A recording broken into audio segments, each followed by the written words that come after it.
Hello, you are listening to the Divorce University online podcast with your hosts, Thomas and Tammy Ferreira. Hi, I'm Tammy. And I'm not Tammy. Wow. And I'm not Thomas. I am Thomas. There you go. Long as we're clear on who's who, we're having a good day so far. All right. So today we're going to talk about destroying your ex. And this topic for me is, kind of born out of... Or how to make a Molotov cocktail. That too. We're not going quite that far. Right.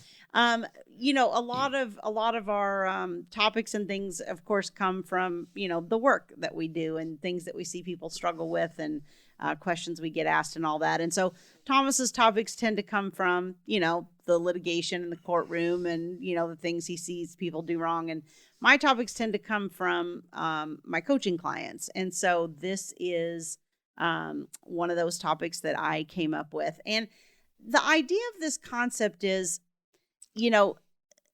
I've had people that have been involved in other groups. We have our little dog with us, so if you see her jumping into the frame, She's the best dog in the whole world. Yeah, she's quiet because I took her collar off, but if you're watching us on video, you might still see her. So she's always with us wherever we are. She's pretty old, so we don't leave her. Anyway, the topic of destroying your ex for me, so many times I see people that have come from other coaches or maybe other groups that they've worked with or whatever. And the focus just gets so heavy on how to take your ex down. Yes.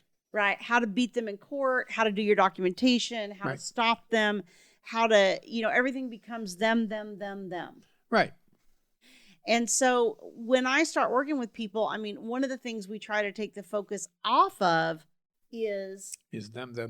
Is them. Because isn't that why you're getting a divorce? Yes. It's the paradox of loving person and then hating them. Yes. Is that both of those involve a focus on that other person. Right. And what I think is interesting sometimes is that I've observed is that sometimes the person's whole goal is to keep your focus on them. Right. And especially, I work a lot with people who are who believe they're dealing with, narcissistic personality traits in the other person. And of course, we all have narcissistic traits to, one extreme or another. Right. But when people get in this mode where they're totally focused on the other person and what they're doing, it's like Thomas said, it's like the flip side of the love, only it's in hate, but it's still totally focused on the other person. Right. In both cases, you care what happens to that person.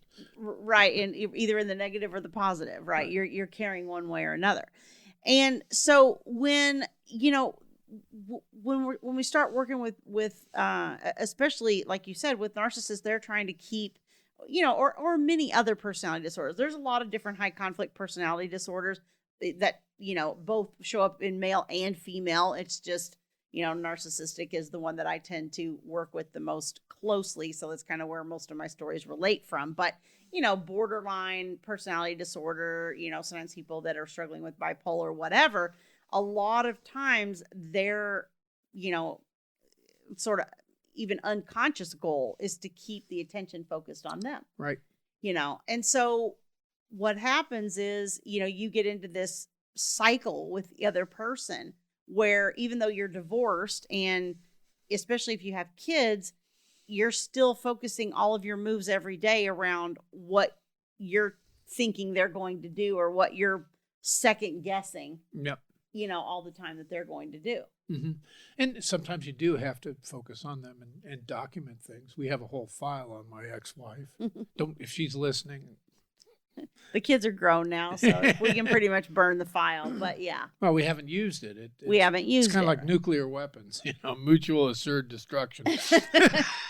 Right. It's a deterrence, Yeah, and I try to explain that to people. Like, yes, you do want to document, and yes, you do want to do things because you never know when somebody's going to file something and drag you back into court if you have kids. But when that becomes the whole focus of what you're doing, then you're staying stuck in this cycle with this other person. And so really our goal is to get this person out of our life. Right. Agreed. And you can't do that by being hyper focused on them all the time. Right. So what is some of the I'm just curious, what is some of this advice that this person gives? Okay. So I didn't mention anybody in particular. You and I were talking beforehand. Oh. Yeah, you and We I didn't have that online? No, you and I were so Thomas and I were talking before we recorded the podcast about a specific person that I know of that several of my coaching clients have worked with that I feel like has a very, very negative approach like this. But Right. we have not mentioned any names to protect the guilty and the Right, innocent. So. right. But you were telling me offline that this episode is inspired by somebody who has an approach to Yes. dealing with narcissistic exes. Yes. Yes. But to me, that approach becomes so all consuming about your ex that it's like having all the negatives of the divorce or separation still being with you. Right. Because you're still worried about what they're doing. You're still being manipulated by their behaviors. You're still making yourself crazy trying to figure out what they are or aren't going to do. Now you're adding in, what's their goal with the kids? Are they trying to take the kids? Are they trying to manipulate the kids? Are they trying to, manipulate you? Are they trying to, are they getting ready to file something in court? Are they trying to lower their support? Are they trying to, why are they doing these things? Are they just trying to screw with me? Right. And in your whole brain and focus and outlook becomes, what are they doing and how can I react in a way that counters that? Right. It's kind of like the lady who decided that she would run across the country in her wedding dress to protest or to bring awareness to the problem of narcissism in divorce or the narcissistic ex-husbands. Yeah, and we read about this. You Right. read an article about this, right? So she literally jogged across the U.S. or said she was going to. I don't know that she made it. I didn't follow the story. Yeah. But the idea that popped right into my head is that there's some guy, her ex-husband, sitting in a bar somewhere saying to his friends, "You'll never guess what I got her to do this time." Or what I made her do. Yeah. Yeah, and it's true. And so to me, what our goal really is, and my goal with my coaching clients is, how do we get this person sort of pushed out to the edge of our life, so to speak? And for me, it's like, you want your home, your world, your time with your kids to be your sanctuary, Right. to be anxiety free, to have peace. I don't want to be sitting in that world contemplating what my ex-husband's doing. Right. Ideally, we want to have happiness. Right. And so the best way to do that is to, you're never going to be able to totally, obviously, rid yourself of him, at least till your children are a little older. But, mine still rears his ugly head once in a while, and my children are, well into their 20s. So you're never going to completely eliminate them. But what I find when I first have a coaching client is usually that they're racked with anxiety Mm-hmm. and stress, and they're constantly wondering, why is he doing this? I get asked a lot, why is the other person doing this? Yes. What's their goal? What's their game? What's their angle? Right. I get asked that a lot. Yeah. Well, maybe they're trying to manipulate you. Right. Right. And Right. to which they would say, yeah, he's trying to manipulate me. Right. But how? Right. And I'll tell you how. By getting you to be consumed with what he's doing. Right, right. Or right. she, either way, whether this is there are female narcissistic people too. So this is not just a male only trait, but they spend a lot of energy trying to figure out what the other person's going to do and Right. counter it. Right. And very often you see these, when you go on the register of actions and you see these 10, 12, 15 pages of hearing after hearing after hearing, that's a lot of the time what's happening. Right. Right. And it's kind of like, well, if the court just knew, and if so-and-so just knew, and if everybody just knew, and really what's happening is when you go into the court file and there's this big long list of all these hearings and things, that's because one person has sucked the other person into the conflict. Right. So, I've talked about some of these points before, but I think you can never hear this too much because right. it's easy to say, it's hard to do. Yeah. And, right. And he's sitting in court saying, see how she is. Yeah. Yeah. Because what happens is, the narcissistic person goes, oh, look, he or she is crazy.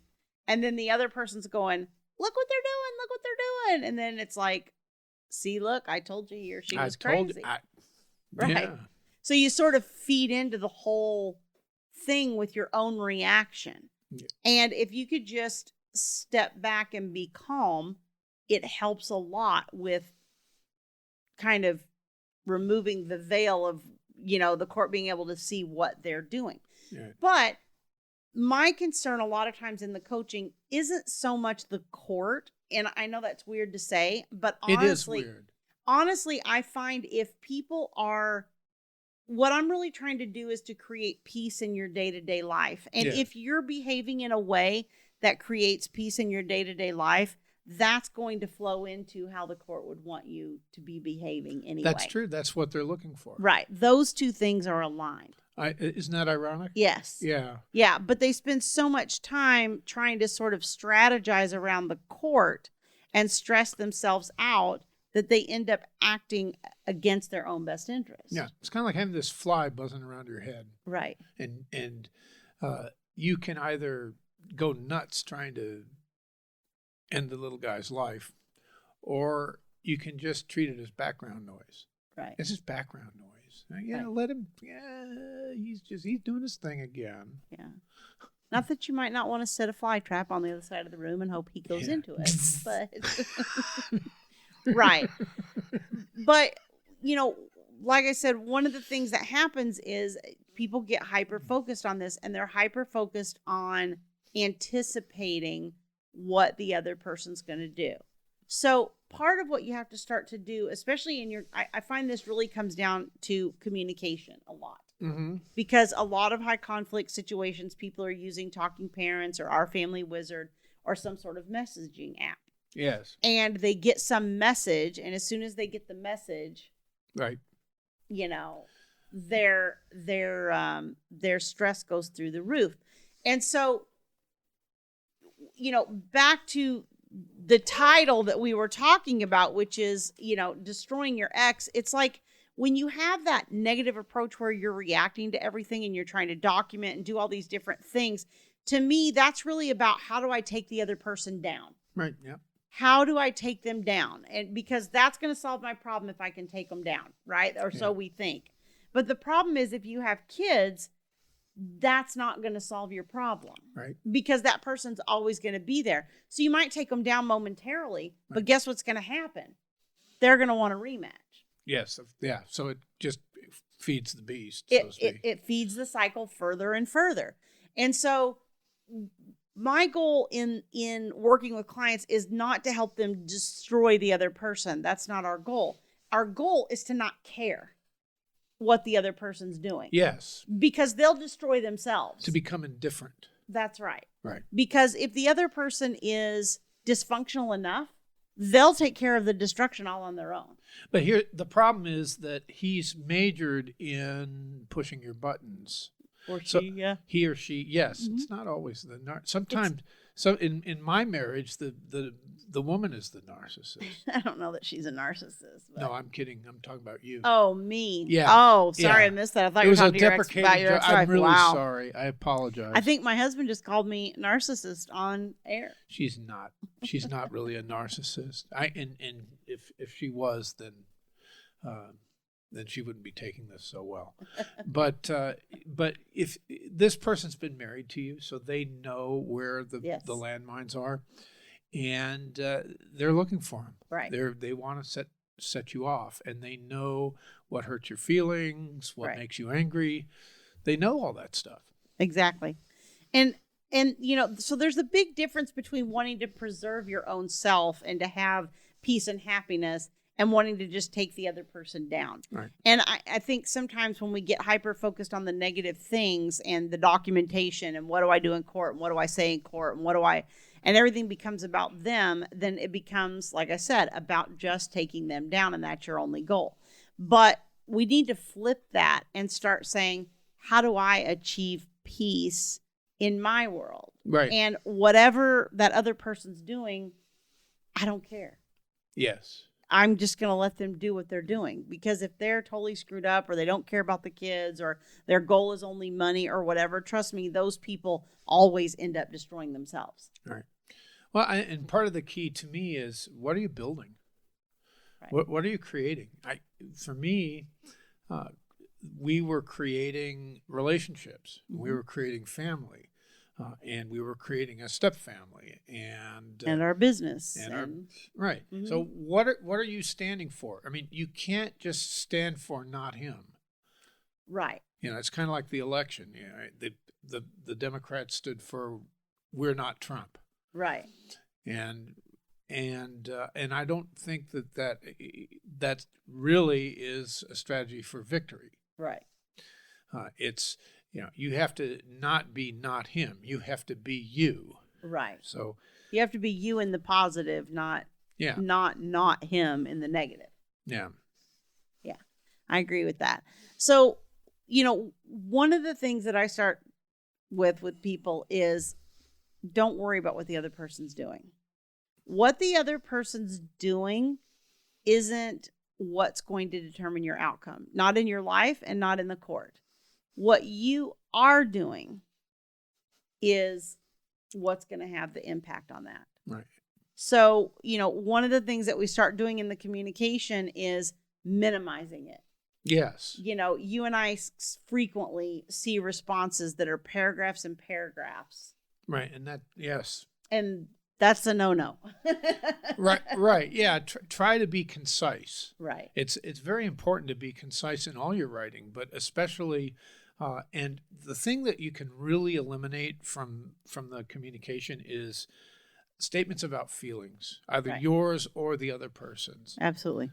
If you are trying to tell them how you feel or asking them how they feel, you can just cut that sentence or that paragraph right out of your communication. Well, and what happens, especially when you are dealing with somebody that is a high conflict personality, what happens is when you write your response or your rebuttal or whatever to whatever they're saying, all that does is give them a piece to hook onto to come back and argue with you again. So you're just going to get another 5 or 6 paragraphs of how they disagree with you. It's not like they're going to write back and say, oh, yeah, you know, you're right. I'm being a jerk. That's right. You know, Thank you for pointing that out. I didn't realize what a monkey's butt I was. Yeah. And I say that like you've beat your head against this wall the entire marriage. Why do you suddenly think that because you're divorced, you're going to be able to infuse logic into this person? Right. And the emotional statements also give that other person a hook. Right. So they can take something that's not relevant to what you're trying to communicate, and they can turn the argument into that. That's right. That's right. And then that's when you find yourself in this, you know, multiple paragraph exchange, and your anxiety goes through the roof every time. I mean, I have so many people that say as soon as that message comes, I have anxiety. Yeah. You know, when I just even know there's a message there and I haven't even read it yet, I have anxiety. Yeah, that's a terrible way to live. That's terrible. That's the part we're trying to get rid of. Yeah. You know, and so if you're minimizing and you're kind of being the non-emotional one and you're being as cooperative as possible in your communication, you know, like, for instance, I'll have somebody that maybe has a child that's sick and they say, well, the child's sick, it's transition day, and the other parent wants the child to stay there, you know, for another day or whatever. Right. And I'm like, okay, just agree to that. No. And it's like, well, I can't agree to that. Well, what's the other parent trying to do? Yeah, what is he trying to do? I don't know, but it doesn't matter. Just He's agree. trying to get more parenting time. Or she, yeah. It's like, just agree. And then the inevitable thing is, well, they don't do the same thing with me. Right. If the child's with me and the child's sick, They make me transition. They don't have the same courtesy. Mm. And it's like, it doesn't matter. It doesn't matter. We're not trying to do tit for tat. You're trying to do the best thing for the child. Everything that you go to do, if you're a parent and you're in this situation with a high conflict person, the thing that you have to ask yourself is, what makes this smoothest for the child? Mm-hmm. And I have had people come back and say, well, the child doesn't really doesn't prefer the other parent's house. So by making the child stay there another day, that's going to be upsetting to them. Well, okay, but if you're arguing back and forth with the other parent and then that parent is like, well, spilling that negativity into the child, or saying, well, I was going to have you stay, but the other parent won't let you, or whatever, that starts putting the child in the middle between the two Correct. of you. And because there are people that do that will say things to the child or whatever, and is happy to put them in the middle. I explain it like this, and if you're on the video, that's good. You're going to see a visual for my explanation. And I wish, if you're listening to the podcast, maybe you can go over to YouTube, and I'll use your imagination. Yeah, make sure this makes the clip. I'll have to tell my son. But so here's what happens: your kids are in this vice grip, okay, and you're one side, mom's one side, and dad's the other side, and there's this vice grip. And what happens is people think, oh, well, I got to do A, B, C, or D. Well, we're keeping the kids in the middle of that vice grip, and you can't do anything to loosen the other parent's pressure on the child. Right. There's nothing that you can do or control that's going to lessen the pressure of that half of the vice grip. So what do you have control over? Your half. That's pretty good. And so if you can do things that let go of stuff on your side, you're going to relieve pressure on your children. Yeah, and they're going to thank you for it someday. That's right. And yours have, actually. Your kids Yeah. are older, and they are starting to notice things like that. But what most people want to do is they don't want to let go of the pressure on the vice grip because they're afraid the other person is going to get some advantage. Yeah. And what they don't realize is what's happening is your children are getting squished in the middle. Right. And what I've experienced from years of doing this is that the parent that relaxes and takes the pressure off the kid, ultimately that's the world the kid wants to live in anyway. Yes. Unfortunately, the kid wants to live there when they're a teenager and you don't care where they live anymore. Yeah. That's usually when they start preferring one house over the other. Right. Right. So, but because nobody likes being manipulated. No. Kids don't like being manipulated. No. And if you have a parent on the other side who's extremely high conflict, and especially if you have a child that is similar in personality to you, that child is probably going to have a similar dynamic with the other parent that you had during the marriage. That's true. Especially if it's same sex. Like I was talking to a friend the other day whose daughter is struggling a little bit with dad at this point. The daughter's starting to go into her preteen years, and she's starting to struggle with dad. And she said, dad's, saying this to her and saying that and blah, blah, blah. And I said, are those things dad said to you during the marriage? And she said, yeah, that's part of what led to the divorce. And I said, exactly. And this daughter is very similar to you. So now she's having a similar struggle with dad. Right. Not that you want to foster the division between her and dad. No, but and mom's. But you do want to not do the exact behavior that's causing estrangement in their relationship. Right. Right. And mom said to me, oh my gosh, what do I do? She's like, I've screwed her up. And I said, well, no, you haven't screwed her up. I mean, if we want her to not repeat these dysfunctional dynamics in her own relationships when she's older, I think the first thing you do is get them in therapy. Yeah. You get them in therapy and you empower her, to be able to voice her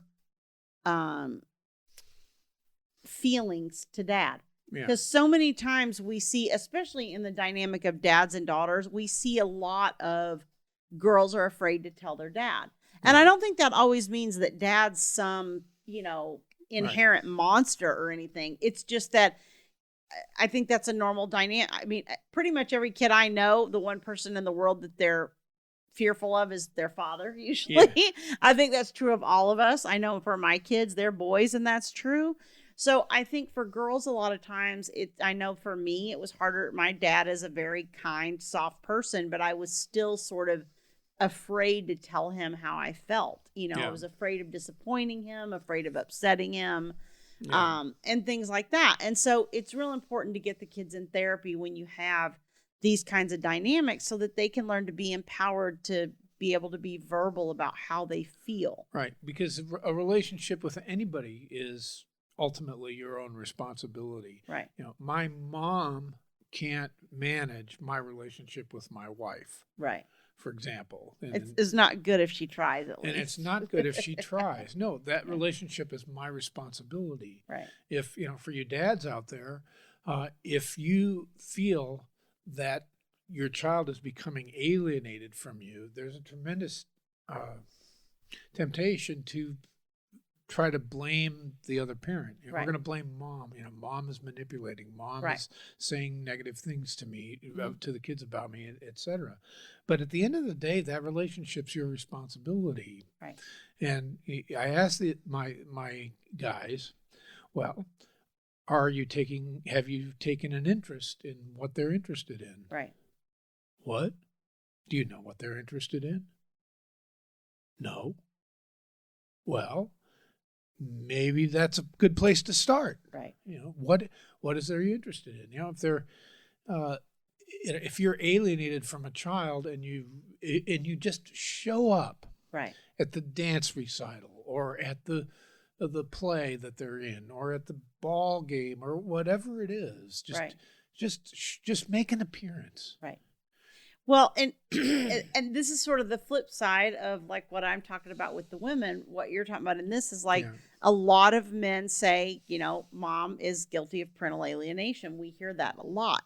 And, we do coaching on this issue too. It's not, I don't ever mean to, make people think that we only, look at the woman's side. It's not true. We look at both sides, but, in the parental alienation issue, it's the same thing. Whereas dad starts trying to destroy mom by blaming her for everything. So we go into, like, you have one case where, we go into court and everything coming out of the other side's mouth every single time is mom did this and mom did that. And mom's not doing this. Mom's not making the 16-year-old call me. Mom's not making the 16-year-old,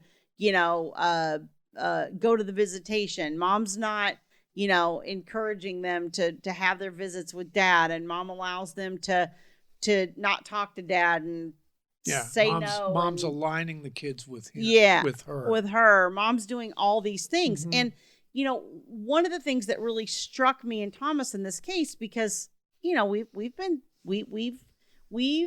had our ex-spouses make attempts at,